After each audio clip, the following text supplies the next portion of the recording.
चलो, the name of the chapter is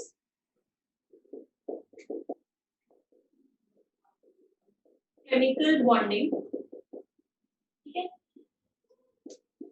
inorganic का one of the most important chapter है ये chemical bonding. ठीक है, आप कह सकते हो कि इनऑर्गेनिक का बैकबोन है. ठीक है, इनऑर्गेनिक मतलब जितने भी पीरियोडिक टेबल से चीजें आप जो पढ़ोगे, एलिमेंट से पढ़ोगे, कौन कैसे रिएक्शन कर रहा है, क्यों कर रहा है, वो सारी चीजें जो बेसिक है वो आप देखने जा रहे हो इस चैप्टर में, दैट इज केमिकल बॉन्डिंग. ठीक है, तो बहुत बहुत इंपॉर्टेंट चैप्टर है, थोड़ा लंबा भी है, तो पेशेंस नहीं लूज करना. ठीक है, लंबा चलेगा, लेकिन हमें क्या करना है, समझना है. इस चैप्टर को समझना ज्यादा इंपॉर्टेंट है, टाइम नहीं देना. ठीक है, दो ही चैप्टर लंबे हैं 11th क्लास के कोर्स में, एक केमिकल बॉन्डिंग और एक थर्मोडायनामिक्स. ठीक है, इक्विलिब्रियम उतना बड़ा नहीं है, मतलब इंपॉर्टेंट है, लेकिन ज्यादा जिसमें बोलते हैं ना बड़े चैप्टर, बहुत सारे कंसेप्ट जिसमें है, वो है केमिकल बॉन्डिंग एंड थर्मोडायनामिक्स. ठीक है, तो दोनों ही को हमें बहुत अच्छे से आराम से धीरे धीरे पढ़ना है. और अब आपका चल रहा है दोनों में ही, एक ही चल रहा है शायद, थर्मोडायनामिक्स भी चल रहा है और केमिकल बॉन्डिंग भी चल रहा है. ठीक है, तो दोनों पे ही आपको फोकस करना है. ठीक है, तो सबसे पहले हम देखते हैं कि केमिकल बॉन्डिंग, नाम में क्या आ रहा है, बॉन्डिंग आ रहा है. ठीक है, अब बॉन्ड हम बहुत बारी सुनते हैं कि बॉन्ड फॉर्मेशन होता है, एलिमेंट्स बॉन्ड बनाते हैं. तो एलिमेंट्स कितने हैं हमारे पास, कितने एलिमेंट्स कौन है, 118 एलिमेंट्स. ठीक है, अब ये 118 एलिमेंट है. ठीक है, और हर साल अगर देखा जाए, जो साइंटिस्ट हैं वो हर साल करोड़ों नए कंपाउंड्स बनाते हैं. एलिमेंट्स तो 118 ही है, और कंपाउंड्स कितने सारे हैं, कंपाउंड्स तो अनगिनत है. कभी कहीं कोई नया कंपाउंड मिल जाता है, कोई नया इन्वेंट हो जाता है, कोई बाय नेचर फॉर्म हो जाता है. ठीक है, तो कंपाउंड्स इतने सारे हैं और एलिमेंट्स सिर्फ 118. इसका रीजन क्या है, क्या रीजन, बोलो बच्चों. कौन, आयनिक बॉन्ड, कोवैलेंट बॉन्ड क्यों बना. ठीक है, तो इसका रीजन है आपका केमिकल बॉन्ड. ठीक है, जितने भी एलिमेंट्स है वो क्या चाहते हैं, मिलके एक कंपाउंड बनाना चाहते हैं, क्योंकि हमें पता है एलिमेंट्स को अगर हम इनर्ट गैसेस को या नोबल गैसेस को छोड़ दें, तो बाकी सारे जो एलिमेंट्स हैं वो क्या चाहते हैं, ऑक्टेट या duplet in case of hydrogen complete करना चाहते हैं. ठीक है, तो ऑक्टेट या डुप्लेट कंप्लीट करने के लिए उनको क्या करनी पड़ेगी, किसी के साथ बॉन्डिंग करनी पड़ेगी. तो इतने सारे केमिकल कंपाउंड्स होने का एक रीजन क्या है कि वो क्या फॉर्म करते हैं, केमिकल बॉन्डिंग करते हैं और केमिकल बॉन्ड्स फॉर्म करते हैं. तो actually what is the reason of the formation of chemical bond. ठीक है, क्वेश्चन है हमारे दिमाग में कि why, what is the reason for the formation of chemical bond. तो बताओ क्या रीजन है. केमिकल बॉन्डिंग या फिर जो केमिकल कॉम्बिनेशन हो रहा है ये, उसका रीजन क्या है, स्टेबिलिटी. ठीक है, to complete their valence shell, to complete their octet और डुप्लेट. ठीक है, तो सबसे ज्यादा इंपॉर्टेंट दो ही चीजें हैं कि दो एलिमेंट्स कोई भी केमिकल कंपाउंड इसलिए बनाएगा, वो केमिकल की कॉम्बिनेशन के अंदर को तभी जाएगा जब उसको क्या चाहिए होगी, स्टेबिलिटी चाहिए होगी. ठीक है, तो सबसे पहला पॉइंट है cause of chemical combination में यहाँ पे लिख लेना, cause of chemical combination. ठीक है,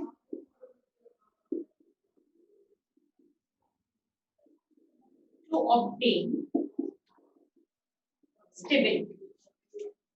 ठीक है, स्टेबिलिटी को ऑब्टेन करने का क्या मतलब है, अगर आपके पास बहुत पैसे हैं, मतलब आपके पास बहुत एनर्जी है, ठीक है, तो क्या कभी आप स्टेबल रहोगे, आप कभी मालदीव्स घूमने जाओगे, कभी चाइना घूमने जाओगे. ठीक है, तो कहाँ मतलब आप स्टेबल नहीं रहोगे. ठीक है, लेकिन अगर आपके पास जितना आपको चाहिए तो उतने ही पैसे हैं जितने चाहिए, तो आपकी लाइफ क्या होगी, स्टेबल होगी. ठीक है, मतलब आपकी एनर्जी क्या रहेगी, लो रहेगी. आप मतलब बोलते हैं ना कि जितनी चादर होगी उतने ही पैर पसारोगे. ठीक है, तो स्टेबिलिटी यहाँ पे एटम्स का भी वही हाल है. एटम्स में जितनी ज्यादा एनर्जी होगी वो उतने ही कम स्टेबल होंगे, और जितनी कम एनर्जी होगी उतने ही ज्यादा स्टेबल होंगी। तो स्टेबिलिटी कैसे अचीव की जा सकती है, इसका एक और कारण हो सकता है बाय लोअरिंग इट्स एनर्जी। ठीक है, अगर किसी भी एलिमेंट की एनर्जी को हमने लोअर कर दिया, अगर पैसों अंबानी साहब को हमने एकदम मिडिल क्लास बना दिया, तो उसकी एनर्जी लो कर दी हमने। ठीक है, अब वो कुछ नहीं करेगा, वो जियो फाइबर और ये इधर उधर कुछ वो नहीं करेगा, कोई सैटेलाइट नहीं करेगा। ठीक है, उसकी एनर्जी कम हो जाएगी। तो to obtain the stability, one thing that we can do is that we can lower its energy by lowering energy. अब एनर्जी लोअर कैसे कर सकते हैं? एनर्जी में किस एनर्जी की बात हो रही है? एटम है, ठीक है, एटम तो नहीं भाग रहा, एटम तो स्टेबल है। ठीक है, एटम में किसकी एनर्जी की बात हो रही है? अगर एटम भाग रहा होता तो किसकी बात? काइनेटिक एनर्जी की। लेकिन एटम में इलेक्ट्रॉन भाग रहे हैं, एटम तो नहीं भाग। ठीक है, तो हम यहाँ पे जो एनर्जी की बात कर रहे हैं वो पोटेंशियल एनर्जी की बात कर रहे हैं। तो किसी भी हम स्टेबिलिटी ऑब्टेन कर सकते हैं by lowering the potential energy. Potential energy का फॉर्मूला याद है सबको? सब फिजिक्स पढ़ रहे हैं, बहुत ज्यादा समझ में आ गया मुझे। ठीक है, और एटॉमिक स्ट्रक्चर का तो बस बैंड में जाके तुमने MgH बोल के क्या होता है बताओ?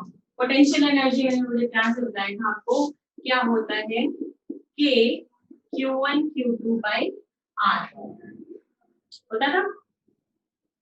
मतलब अगर ये चीज को मैं लोअर कर दूं, कम कर दूं, तो मेरी स्टेबिलिटी अचीव हो जाए। ठीक है, अब मान लो इसको और अच्छे से समझते हैं। हमारे पास एक एटम है A और एक एटम है B। इसके पास क्या है? इसके पास अपना न्यूक्लियस है, इसके पास अपना इलेक्ट्रॉन है, बी के पास अपना न्यूक्लियस है, अपना इलेक्ट्रॉन। मैं मान लेती हूँ Na हो गया इसका न्यूक्लियस और Ea हो गया इसके इलेक्ट्रॉन्स, और Nb हो गया इसका न्यूक्लियस और Neb हो गया इसके इलेक्ट्रॉन्स। अब ये दोनों एटम्स क्या कर रहे हैं? एक दूसरे को अप्रोच कर रहे हैं, एक दूसरे के नजदीक आ रहे हैं, अप्रोच कर रहे हैं। ठीक है, तो जब भी दो एलिमेंट्स या दो एटम्स एक दूसरे के पास आएंगे तो वहां पे क्या क्या होगा? NaNb और EaEb में सेम तरह का चार्ज है, तो उन दोनों के बीच में क्या होगा? रिपल्शन होगा, होगा कि नहीं होगा? ठीक है, तो यहाँ पे तो क्या हो रहा है? रिपल्शन। ठीक है, और क्या होगा? एक और चीज होगी बहुत इंटरेस्टिंग कि Na का Eb के साथ क्या होगा, या फिर Nb का Ea के साथ क्या होगा? अट्रैक्शन होगा। ठीक है, तो यही कहानी होती है, जब भी दो एटम्स एक दूसरे को अप्रोच करते हैं तो वहां पे दो तरह के फोर्स काम करते हैं। एक तो फोर्स ऑफ रिपल्शन बिटवीन उन दोनों के न्यूक्लियस और उन दोनों के अपने अपने इलेक्ट्रॉन्स के बीच में, और एक होता है उन दो, एक का न्यूक्लियस दूसरे का इलेक्ट्रॉन और दूसरे का न्यूक्लियस और एक का इलेक्ट्रॉन के बीच में फोर्स ऑफ अट्रैक्शन काम करता है।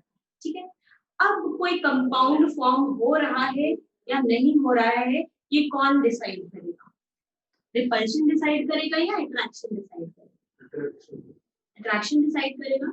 मतलब क्या है कि जब force of attraction over power कर जाएगी, जब डोमिनेट करने लगेगा, तब उसको हम क्या बोलेंगे कि हाँ इन दोनों की क्या हो गई है? बॉन्डिंग हो गई है। अब ये क्या करेंगे? एक दूसरे को रिपेल नहीं करेंगे, they will be attracted towards each other. अब ये जो अट्रैक्शन है, क्या ये ए भी एकदम पूरे अंदर घुस जाएगा? एक दूसरे के अंदर तो नहीं घुस सकता ना, एटम के अंदर तो नहीं घुस सकता। क्यों? क्योंकि एक हमने क्या देखा था? डिस्टेंस ऑफ क्लोजेस्ट अप्रोच देखा था, याद है? क्या हो जाएगा वहां पे? कुछ रिपल्शन, ज्यादा अंदर जाएगा तो क्या होगा? रिपल्शन स्टार्ट होने लगेगा। तो एक मिनिमम डिस्टेंस पे रहेगा, और जो वो मिनिमम डिस्टेंस होता है उसी को हम बोलते हैं बॉन्ड लेंथ। ठीक है, बॉन्ड फॉर्मेशन हुआ, एक मिनिमम डिस्टेंस पर आके वो स्टेबल हो गए। ये जो इन दोनों हाथों के बीच में जो डिस्टेंस है, ये क्या है? बॉन्ड लेंथ हो जाएगा। ठीक है, तो यही होता है कहानी। अब इसको मैं ग्राफिकली रिप्रेजेंट करती हूँ एक बार। आपने ये वाला ग्राफ देखा होगा शायद से ही।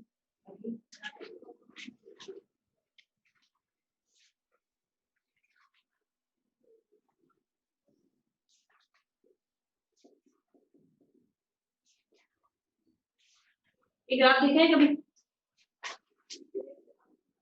ऐसा करके कुछ?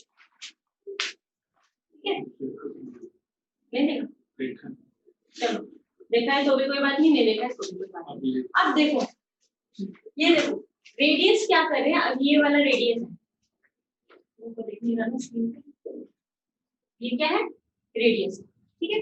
अब यहाँ पे देखो जैसे जैसे रेडियस कम होते जा रहा है, दो एटम्स एक दूसरे को अप्रोच कर रहे हैं तो उनका रेडियस क्या होते जा रहा है, आपस में कम होते जा रहे हैं। जैसे जैसे रेडियस कम होते जा रहा है, पोटेंशियल एनर्जी क्या होती जा रही है, डिक्रीज होती जा रही है, नेगेटिव की तरफ जा रही है, ठीक है। बोर्ड में बस और कुछ नहीं बनाइए, आर ही लिखा हुआ है उधर, और कुछ नहीं है, तो और छोटा बना देती हूँ। अब विजिबल है,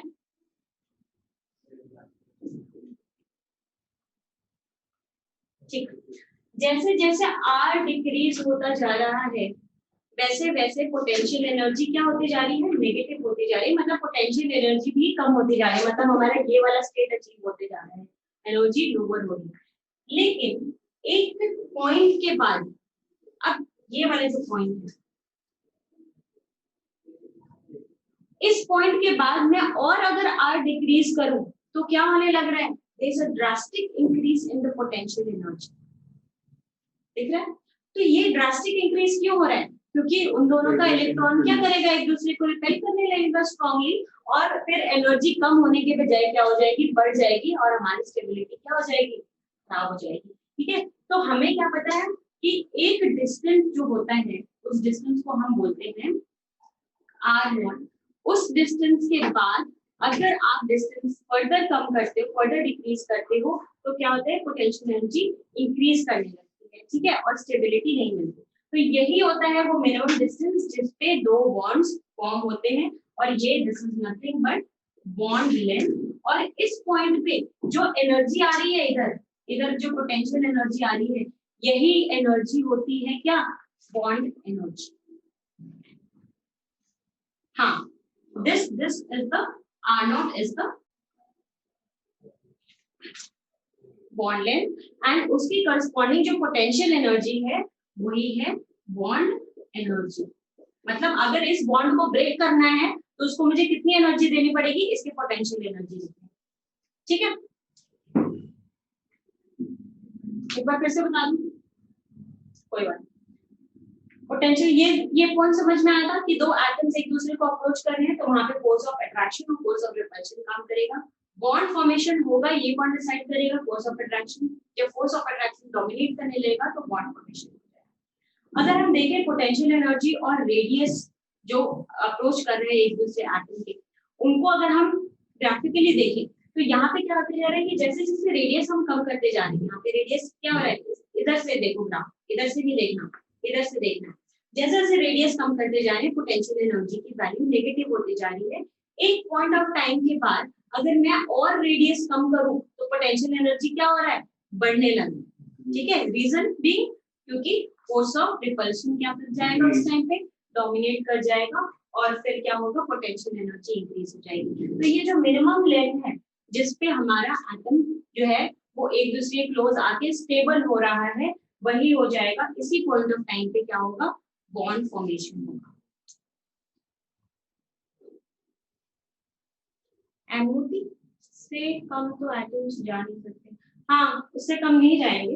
एमओटी मॉलिक्यूलर ऑर्बिटल थ्योरी अभी बहुत आगे है, वो एकदम चैप्टर के एंड में देखोगे, अभी बस ये देखो, ठीक है, बेसिक से देखो।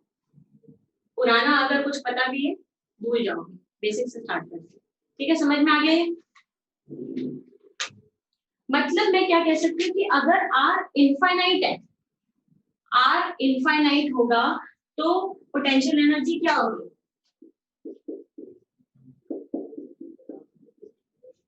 जीरो होगी।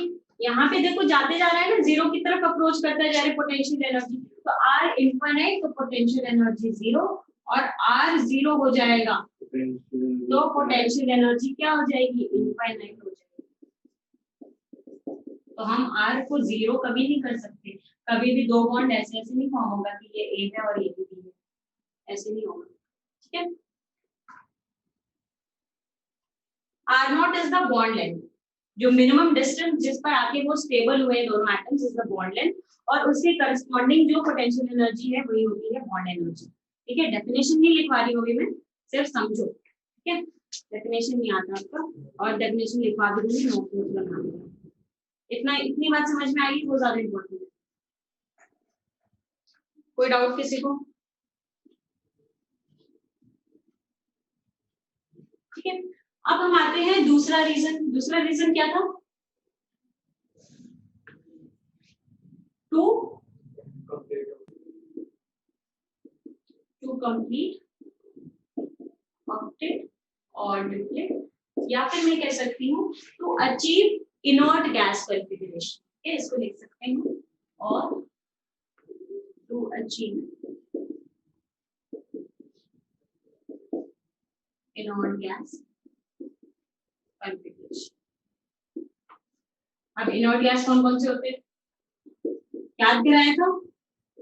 हीना, मीना और करीना से सुंदर वानी।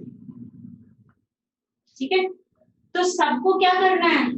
जितने भी एलिमेंट्स हैं सबका एक ही लक्ष्य है, क्या? मतलब नहीं, इसका कॉन्फ़िगरेशन जो है, इनके कॉन्फ़िगरेशन को अचीव करना। पोटेंशियल एनर्जी जीरो कहाँ हो रही है?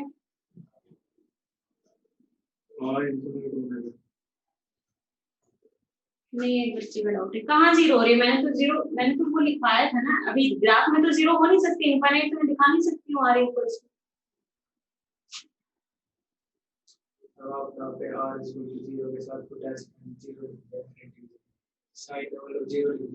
अच्छा, मैंने उल्टा लिखा है क्या? नहीं, दोनों में आर भी जीरो लिखते हैं। अच्छा, नहीं, इनफाइनाइट हो जाएगा। नहीं, टच नहीं कर रही है वो, it's not touching the axis, तो ही रखना उसको एक्सिस। ठीक है, तो ये इनर्ट गैस कॉन्फ़िगरेशन को सारे एलिमेंट्स अचीव करना चाहते हैं, जिसकी वजह से ये बॉन्डिंग करते हैं। अब बॉन्डिंग कितने तरह की होती है?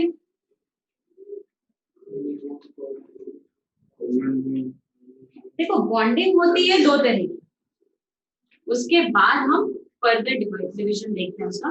बॉन्डिंग होती है एक तो जो इंटर एटॉमिक बॉन्डिंग होती है। एक्सिस को कहाँ टच कर रहा है? ये वाला, ये नहीं कर रहा है टच कर रहा है तो अपने में अलग मान लो ना, आपको दिख रहा है यहाँ से, तो मुझे तो नहीं दिख रहा। ये भी नहीं टच कर रहा है एक्सिस को, ये भी नहीं टच कर रहा, ये तो मैंने ऐसे बताने के लिए बताया कि बॉन्डिंग कहाँ टच कर रहा है? एक्स एक्सिस को, यहाँ पे एक्स एक्सिस को टच कर रहा है ना, इस ये पॉइंट तो आएगा कब? यहाँ पे जो पोटेंशियल एनर्जी जीरो होगी, तो यहाँ पे क्या हो जाएगा आपका? यहाँ पे पोटेंशियल एनर्जी भी जीरो है और आर भी जीरो है। नहीं, आर भी कुछ कम वैल्यू है, वेरी नेग्लिजिबल वैल्यू। ठीक है, तो वो तो कट कर रहा है एक्सिस को, उसको नहीं कंसीडर करो। हमारा जो एक्चुअल जो होता है पॉसिबिलिटी, वो यही तक होती है। ये तो आपको ग्राफ एक्सटेंड करके दिखाया जाता है कि क्या पैटर्न होगा। ठीक है, ये कभी आपका रियल में कभी एग्जिस्ट नहीं करेगा। ठीक है, अब हम देख रहे थे कि बॉन्ड तो फॉर्म करेंगे स्टेबिलिटी अचीव करने के लिए और अपना नियरेस्ट इनर्ट गैस कॉन्फ़िगरेशन को अचीव करने के लिए। ठीक है, अब ये बॉन्ड कितने टाइप के होते हैं? बॉन्ड बेसिकली दो टाइप के होते हैं। एक बॉन्ड होता है जो एटम्स एटम्स के साथ बॉन्डिंग करते हैं। ठीक है, तो उसको बोलते हैं इंटर एटॉमिक बॉन्डिंग। ये बॉन्डिंग होती है जो प्राइमरी टाइप की बॉन्डिंग होती है। अभी तक जो आपने अपने कोर्स में पढ़ा है वो सारी कौन सी बॉन्डिंग है? प्राइमरी बॉन्डिंग है। जैसे कौन कौन सी बॉन्डिंग होगी आपकी? आयनिक बॉन्ड होगी, ठीक है, कोवलेंट बॉन्ड हो गया, और एक और होता है कौन सा? कोऑर्डिनेट बॉन्ड हो गया। ठीक है, कोवलेंट बॉन्डिंग उसी को बोलते हैं। ठीक है, कोऑर्डिनेट बॉन्ड हो गया। ठीक है, और एक और क्या हो जाएगा? मेटालिक, मेटल्स के बीच में जो बॉन्डिंग होती है मेटालिक बॉन्ड। ठीक है, तो ये सारी बॉन्डिंग क्या है? प्राइमरी बॉन्डिंग है जो एटम्स एटम्स के बीच में एग्जिस्ट कर रही है। जो दूसरी टाइप की बॉन्डिंग होती है वो होती है मॉलिक्यूल्स के बीच में एग्जिस्ट करने वाली बॉन्डिंग। अब एक हमने देखा था मॉलिक्यूल्स के बीच में एग्जिस्ट करने वाला जो फोर्स होता है वो कौन सा फोर्स होता है बताओ? वैन डर वाल फोर्स। वेरी गुड, ठीक है। तो वैन डर वाल फोर्स भी एक तरह का क्या होता है, उसमें एक्चुअल बॉन्ड फॉर्मेशन नहीं होता है। जैसे अगर मैं H2 एक H2 मॉलिक्यूल और एक और H2 मॉलिक्यूल को देखूं तो वहां पे क्या हो रहा है, दोनों मॉलिक्यूल्स के बीच में कोई बॉन्ड फॉर्मेशन नहीं है, लेकिन वो क्या है, कुछ ना कुछ एक दूसरे से अट्रैक्टेड है, ठीक है, चाहे गैसियस फॉर्म में है, लेकिन कुछ तो अट्रैक्टेड है। वो जो फोर्स ऑफ अट्रैक्शन है that is because of the van der Waals forces. तो ये जो फोर्सेस होते हैं ये एक्चुअली क्या होते हैं, secondary type of bonding formation के लिए काम आते हैं, और ये कैसे होते हैं, वीक फोर्सेस होते हैं। जैसे कि एक और आपने नाम सुना होगा हाइड्रोजन बॉन्डिंग, नाम सुना है? हाइड्रोजन बॉन्डिंग भी दो तरह का होता है, एक होता है इंटर हाइड्रोजन बॉन्डिंग और एक होता है इंट्रा हाइड्रोजन बॉन्डिंग। इंटर का क्या मतलब होता है, आपस में जो बॉन्डिंग करते हैं, इंट्रा मतलब जो दूसरे से बॉन्डिंग करते हैं, ठीक है। तो वो भी किस तरह का फोर्स, वो भी किस तरह का बॉन्ड हो जाएगा, सेकेंडरी टाइप ऑफ बॉन्डिंग। ये भी क्या होगा, वीक होगा। लेकिन हाइड्रोजन बॉन्डिंग और अगर वैन डर वाल में देखें तो किसकी स्ट्रेंथ ज्यादा होती है, हमेशा हाइड्रोजन बॉन्डिंग की ज्यादा होगी, इसके बाद वैन डर वाल की बिगेस्ट फोर्स होती है, ठीक है। तो आप लिखते हैं type of bond, types of bonds, ठीक है। तो पहला है inter atomic bond. Inter atomic bond को ही हम बोलते हैं क्या, प्राइमरी बॉन्ड्स। जो नॉर्मली हम पढ़ते हैं, जो नॉर्मली अभी तक हम पढ़े हैं वो तो प्राइमरी बॉन्ड्स, ठीक है। इंटर एटॉमिक बॉन्ड का डेफिनेशन क्या हो जाएगा, the type of bonding existing between two atoms, ठीक है। या फिर लिख सकते हैं कि when two atoms combine with each other they form inter atomic bond, ठीक है। देखो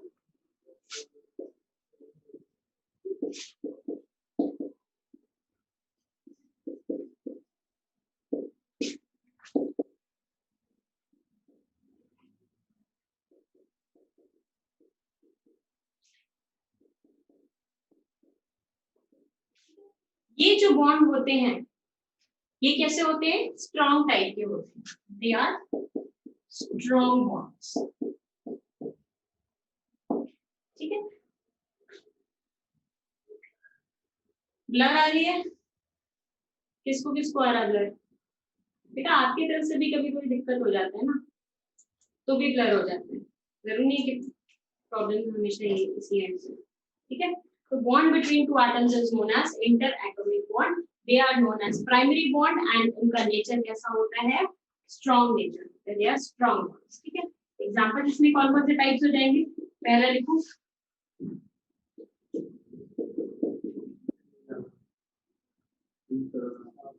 आयनिक बॉन्ड, या फिर इसको एक दूसरा नाम क्या होता है, इलेक्ट्रोवैलेंट बॉन्ड,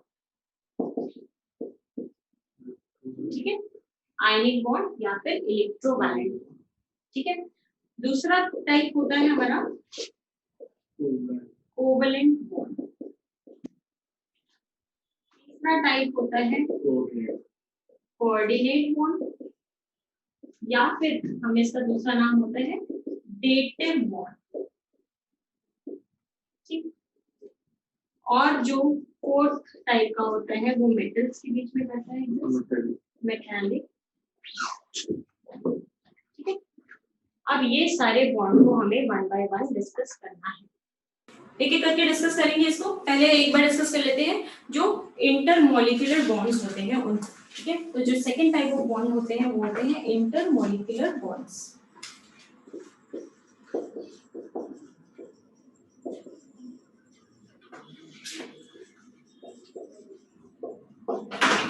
तो इंटरमॉलिक्यूलर बॉन्ड को ही हम क्या बोलते हैं, सेकेंडरी टाइप ऑफ बॉन्ड्स, ठीक है। सेकेंडरी बॉन्ड, यस,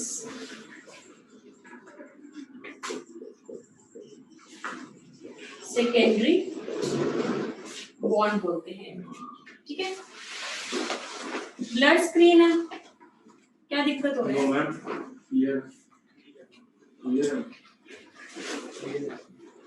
क्लियर है यहाँ पे तो सेकेंडरी बॉन्ड, और ये कौन से होंगे, these will be the bond between molecules.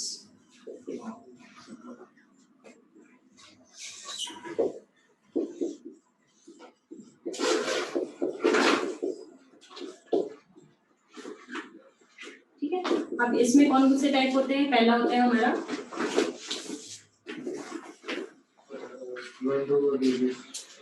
Van der Waals radius अलग होता है, वंडरवॉल फोर्स अलग होता है, वंडरवॉल जो बॉन्ड्स होते हैं, फोर्स ऑफ अट्रैक्शन वो अलग होता है। ठीक है, वंडरवॉल।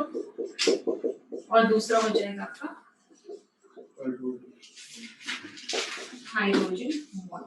हाइड्रोजन बॉन्ड भी फर्दर दो तरीके से डिवाइडेड होते हैं। ए हो जाएगा आपका इंटर हाइड्रोजन बॉन्ड,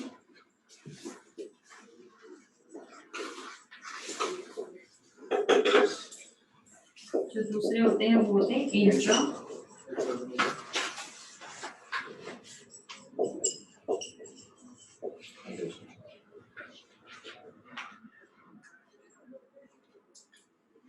इंटरमॉलिक्यूलर लिखो क्योंकि मॉलिक्यूलर है ना, intermolecular hydrogen bond and intramolecular.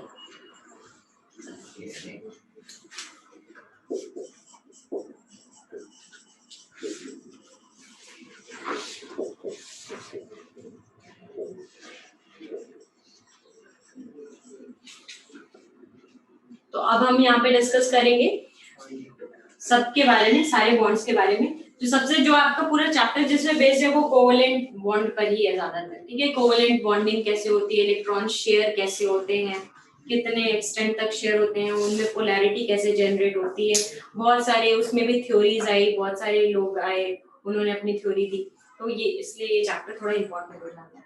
ठीक है, अब पीरियोडिक में तो क्या था, थ्योरीज आ रही थी और वो गलत भी होती जा रही थी। यहाँ पे कुछ गलत नहीं हो रहा था लेकिन एक उससे भी एडवांस्ड आ जा रही थी थ्योरी। ठीक है, तो इसीलिए हम ये सारी थ्योरी इसकी इंपॉर्टेंट है। लिख लिया इतना। अब आयनिक बॉन्ड क्या होते हैं? The bond which are formed by complete transfer of electrons is known as electrovalent bond या फिर आयनिक बॉन्ड। ठीक है, तो इसका definition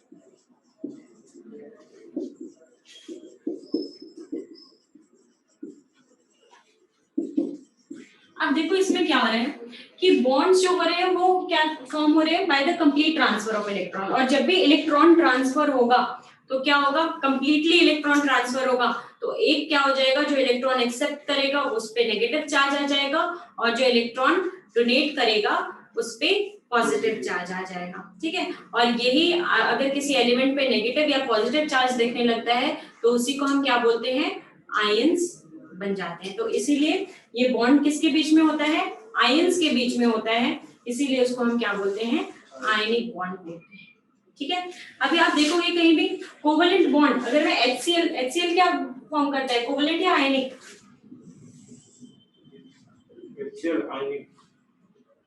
HCl covalent bond, HCl covalent bond form करता है और हम ऐसे दिखाते हैं HCl को, याद है HCl ऐसे दिखाते थे, लेकिन हम NaCl को कभी ऐसे नहीं दिखाते, और अगर कोई दिखाता भी है तो वो गलत है। ठीक है, ये कभी नहीं दिखाते ऐसे। NaCl को हम कैसे दिखाते हैं, NaCl एक साथ दिखाते हैं, वो जो होता है Na पॉजिटिव Cl नेगेटिव नहीं दिखाते, और कंपाउंड दिखाते हैं तो हम क्या दिखाते हैं, NaCl दिखाते हैं। और ये NaCl क्यों दिखाते हैं, क्योंकि हमें पता है कि आयनिक बॉन्ड में क्या हो रहा है, कंप्लीट ट्रांसफर से हो रहा है तो वहां पे आयन फॉर्मेशन हो रहा है, और ये आयन फॉर्मेशन से क्या हो रहा है, पॉजिटिव नेगेटिव चार्ज डेवलप हो रहा है, और पॉजिटिव नेगेटिव चार्ज डेवलप होने से क्या हो जाएगा, उसका अट्रैक्शन ज्यादा होगा, मतलब ज्यादा स्ट्रांग होगा। ठीक है, तो इसीलिए हम यहाँ पे कोई बॉन्ड नहीं दिखाते, जबकि कोवेलेंट में हम किससे शो करते हैं, बॉन्ड से शो करते हैं। इलेक्ट्रोवैलेंसी क्या हो जाएगी, वैलेंसी पता है आपको, इलेक्ट्रोवैलेंसी क्या हो जाएगी,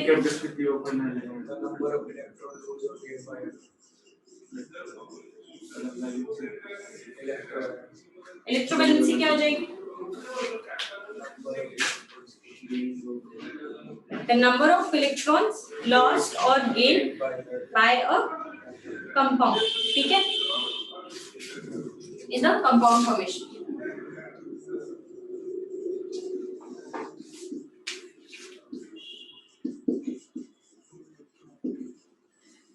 Number of electrons lost or gained, ठीक है। अब यहाँ पे पहले देख लेते हैं कुछ एग्जाम्पल, जैसे सबसे कॉमन एग्जाम्पल है हमारा NaCl का। तो NaCl कैसे फॉर्म होता है? एक और चीज लिख लेना, जो पहले लिखा था ना इंटर एटॉमिक बॉन्डिंग में, ठीक है, यहाँ पे लिखा था ना इंटर एटॉमिक बॉन्डिंग में, ये क्या होता है? स्ट्रॉन्ग बॉन्ड होते हैं, इसलिए इनकी करस्पॉन्डिंग जो बॉन्ड एनर्जी होती है वो भी क्या होती है? ज्यादा होती है, ठीक है। बॉन्ड एनर्जी इनकी क्या होगी? हाई होगी। स्ट्रॉन्ग बॉन्ड है, बॉन्ड को तोड़ने में भी हमें हाई एनर्जी देना पड़ेगा, और हाई एनर्जी वो उसका रेंज होता है 200 से लेके 400 किलो जूल पर मोल, ठीक है। एक मोल बॉन्ड तोड़ने के लिए हमें कितनी एनर्जी देनी पड़ सकती है? 200 से लेके 400 किलो जूल, ठीक है। जबकि अगर इंटरमोलिकुलर हाइड्रोजन बॉन्डिंग देखें, सेकेंडरी बॉन्डिंग देखें, तो ये क्या होते हैं? वीक होते हैं, थोड़े इतने स्ट्रॉन्ग नहीं होते हैं, ठीक है। तो ये क्या होते हैं? वीक बॉन्ड्स होते हैं, और इनके बीच का जो रेंज होता है बॉन्ड एनर्जी का वो होता है 2 से 40 किलो जूल पर, 2 to 40 किलो जूल। नहीं, सबके लिए सेम नहीं होगा, आयनिक के लिए अलग होगा, कोवेलेंट के लिए अलग होगा, ठीक है। आयनिक में ज्यादा होगा, मेटालिक में ज्यादा होगा, कोवेलेंट में कम होगा, वो सब हम देखेंगे अभी,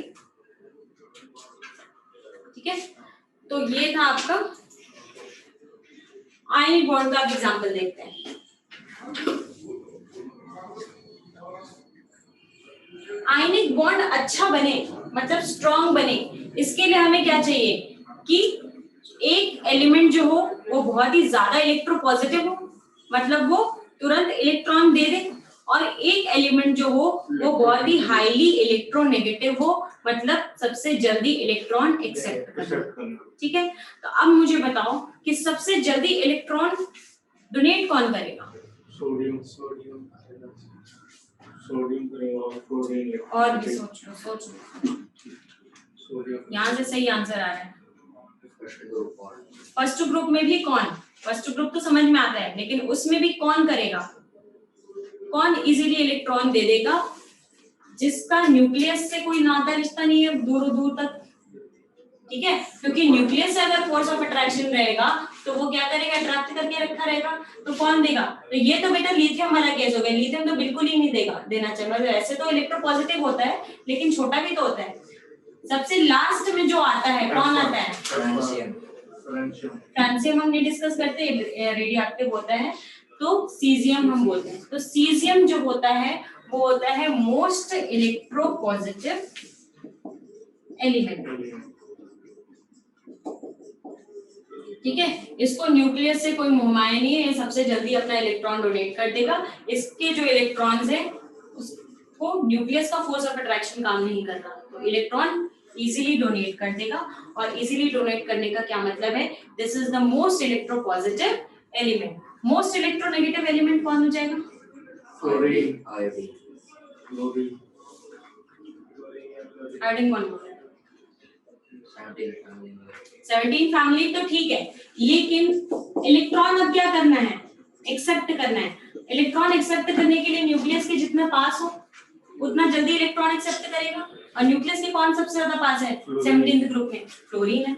हमें पता तो है फ्लोरीन का होता है, और उसके बाद कौन होता है? ऑक्सीजन होता है, फिर क्या होता है? नाइट्रोजन एंड क्लोरीन, ठीक है। तो ये होता है इलेक्ट्रोनेगेटिविटी का ऑर्डर। हमने रेडियो रिडॉक्स में भी देखा था कि fluorine is the most electronegative element, याद आया? Fluorine is the most electronegative element, ठीक है। वो सबसे जल्दी इलेक्ट्रॉन गेन एंथैल्पी की बात नहीं कर रही हूं मैं, मोस्ट इलेक्ट्रोनेगेटिव एलिमेंट की बात कर रही हूँ। तो सबसे ज्यादा आयनिक कंपाउंड कौन बनाएगा दुनिया में? जितने भी एलिमेंट्स नोन है अभी तक, उसमें सबसे ज्यादा आयनिक नेचर वाला कौन सा कंपाउंड होगा?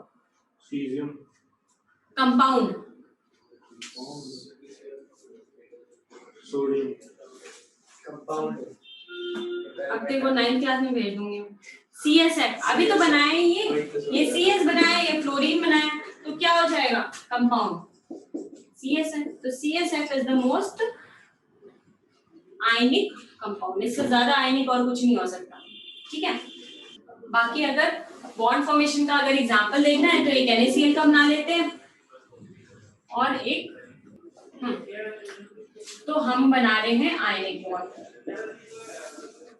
एग्जांपल ले लेते हैं NaCl का, तो जिसको नहीं भी पता है थोड़ा बहुत वो भी समझ जाओ। अब NaCl में क्या होता है कि Na का जो इलेक्ट्रॉनिक कॉन्फ़िगरेशन होता है वो क्या होता है 281। मतलब ये अगर एक इलेक्ट्रॉन दे दे लास्ट वाला तब ये क्या हो जाएगा इनॉर्ट गैस कॉन्फ़िगरेशन अचीव कर लेगा, ठीक है। और क्लोरीन का क्या होता है 287। मतलब अगर इसको एक इलेक्ट्रॉन मिल जाए तो ये 288 बना लेगा और इनॉर्ट गैस कॉन्फ़िगरेशन हो जाएगा, ठीक है। तो अब ये क्या करेगा, इसको एक देना है और इसको एक चाहिए, तो दोनों आपस में ही कर लेंगे, ठीक है। तो ये क्या करता है, ये एक इलेक्ट्रॉन इसको दे देता है और ये कन्वर्ट हो जाता है किसमें Na+ में 2,8। कौन सा ये कॉन्फ़िगरेशन अचीव किया किसका, किसका कॉन्फ़िगरेशन है ये, कौन सा नोबल गैस नियॉन, ठीक है। और फिर ये Cl- बन गया और 288 बन गया और ये कौन सा कर दिया आर्गन, ठीक है। तो ये आप क्या करेगा Na+ और Cl- के बीच में पॉजिटिव नेगेटिव के कारण फोर्स ऑफ अट्रैक्शन होगा और ये क्या बना लेगा NaCl, ठीक है। इसको कई बार आपसे ऐसे स्ट्रक्चर इलेक्ट्रॉन मेथड से भी पूछते हैं, तो वो भी कर लेना। ये जैसे 2 फिर 8 फिर 12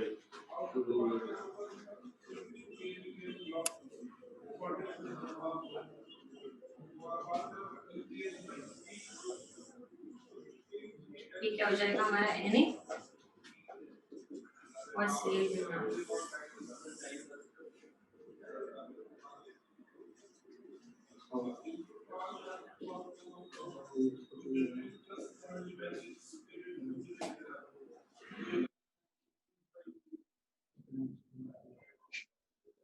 क्या अब इलेक्ट्रॉन ट्रांसफर करके इसका एक इलेक्ट्रॉन दे दो तो यहाँ पे Na+ कर लेना और उसको Cl- कर लेना और दोनों को ऐसे। चलो बना लो एक बार नोट्स में।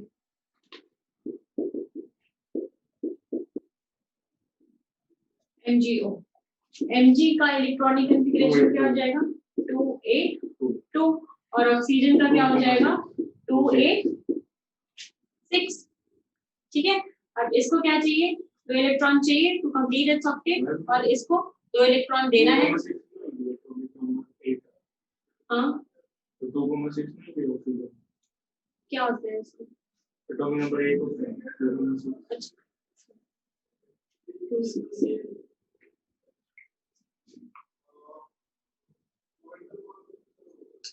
ठीक है। अब इसको 2 इलेक्ट्रॉन चाहिए और इसको 2 इलेक्ट्रॉन डोनेट करना है, तो ये किस में कन्वर्ट हो जाएगा Mg+ में +2 में कन्वर्ट हो जाएगा 2 इलेक्ट्रॉन देके, ये हो जाएगा इसका 28 बस और ये हो जाएगा O- और ये किस में कन्वर्ट हो जाएगा 8, ठीक है। और ये Mg, ठीक है। नेक्स्ट क्वेश्चन करते हैं। क्वेश्चन है arrange the following,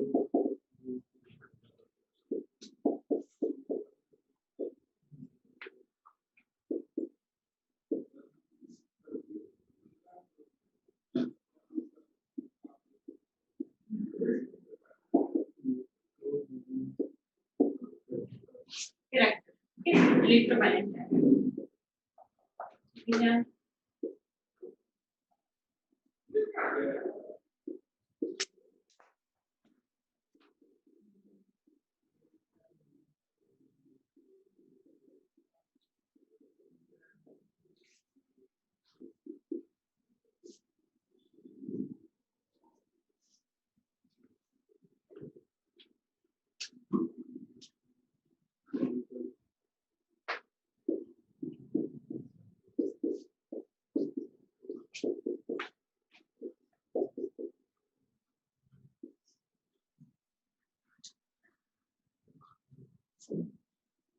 CO2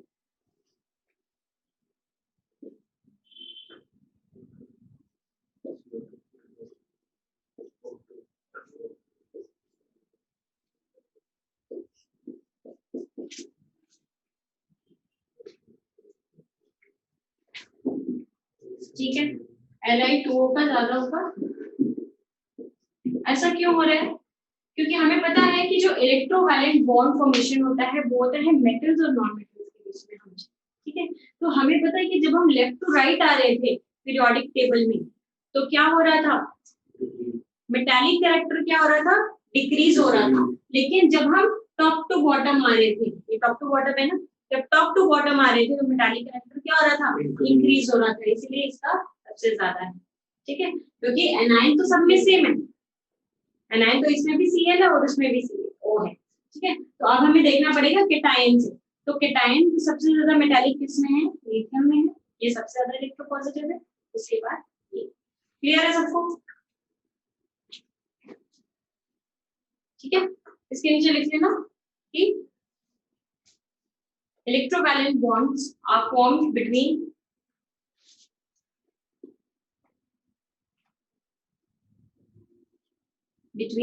metal and a non-metal। ठीक है, अब कोवलेंट बॉन्डिंग है तो वो नेक्स्ट क्लास में करेंगे।